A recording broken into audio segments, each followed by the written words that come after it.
Detectives are yet to interview a 60-year-old man who allegedly opened fire on a street in Sydney's inner west.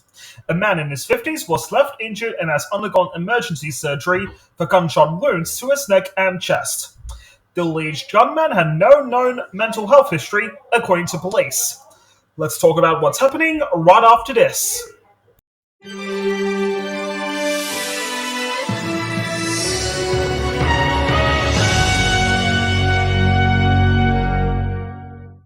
The man who allegedly unleashed at least 50 bullets on random members of the public in Sydney on Sunday night had no known mental health history, according to police.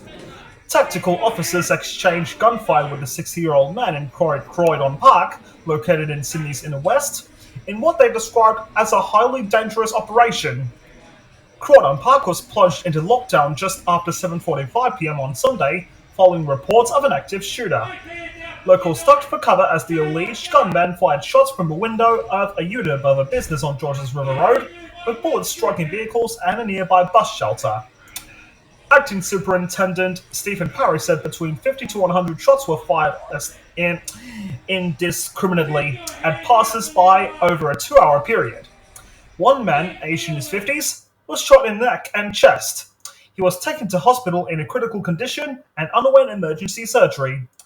The alleged gunman was arrested at about 9:30 p.m., with police still seeking to uncover a motive. Croydon Park is a multicultural suburb with mixed residential housing that is popular with young families. The road where the shooting occurred has a series of eateries and fast food places and is nearby a school and church.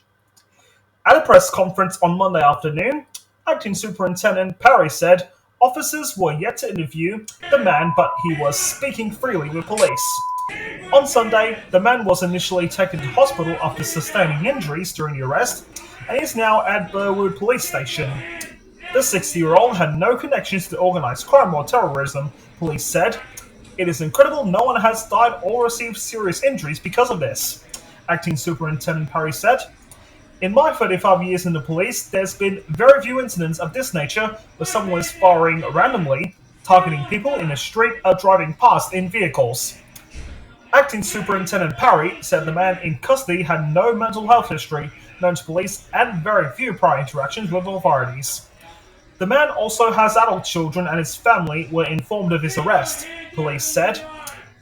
A 30 caliber rifle was seized after tactical officers stormed the unit where the alleged gunman was firing from. Acting Commissioner Trent King said the shooting did not appear to be drug or alcohol related. Police said the man did not have a gun license and detectives were probing whether the gun was legally owned. Premier Chris Minns praised the bravery of police officers and emergency services in quickly responding to what he described as a confronting and dangerous situation. I saw firsthand the composure, professionalism, and courage of the officers who responded to this life-threatening incident, the Premier said in a statement. There is no place for this sort of violence in our state.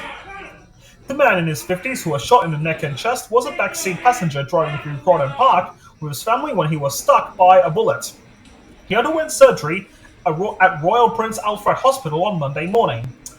My understanding is that the injuries are not life-threatening and he is expected to survive thankfully, Acting Superintendent Parry said. At least 16 people suffered minor injuries, with 2 men taken to Royal Prince Alfred Hospital for treatment. Among the injuries were facial cuts from shattered glass and shrapnel, while some patients were treated for shock, New South Wales ambulance said. Pictures from the scene showed cars with shattered windows.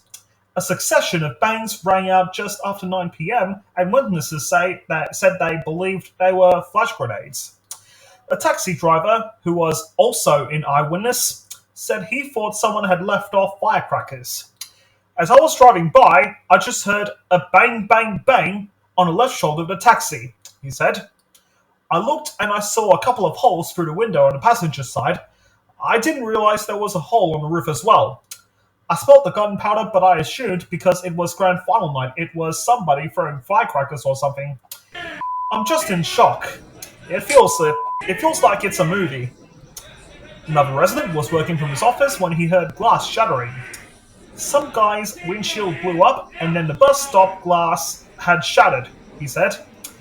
Bullets were just hitting stuff, so we just ran back into the office. From there, we just stand on the floor and call the police. And then all night we're just hearing volleys of gunshots back and forth until it kind of relieved itself, and we could hear the police yelling at the guy, "Put your weapon down," and all that kind of stuff. Forensic officers were seen scouring for evidence on Monday morning, with inquiries ongoing.